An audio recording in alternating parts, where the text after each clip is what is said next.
چین کی تاریخ کا سب سے عقل مند انسان، جس کی 10 اہم باتیں جو اس کی زندگی کا نچوڑ ہیں۔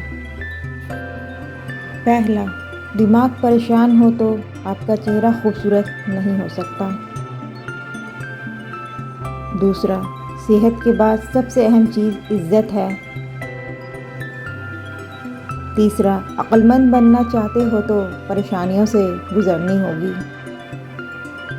چوتھا، ہر اس چیز کو چھوڑ دینا بہتر ہے جو ذلت کا باعث بنے۔ پانچواں، جو انسان زندگی سے محبت اور نرمی کو نکال دے اسے سکون کبھی نہیں مل سکتا۔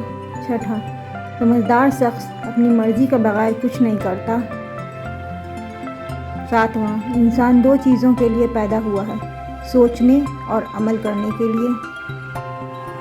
آٹھواں، جو اچھے طریقے سے حکم دیتا ہے اس نے ماضی میں ضرور دوسروں کی اطاعت کی ہوگی۔ نوواں، 100 مرتبہ انکار ایک جھوٹی ہاں سے بہتر ہے۔ 10، پڑھنا چاہتے ہیں تو دیکھیں کہ ہر شخص ایک کتاب ہے۔ Thanks for watching, please subscribe.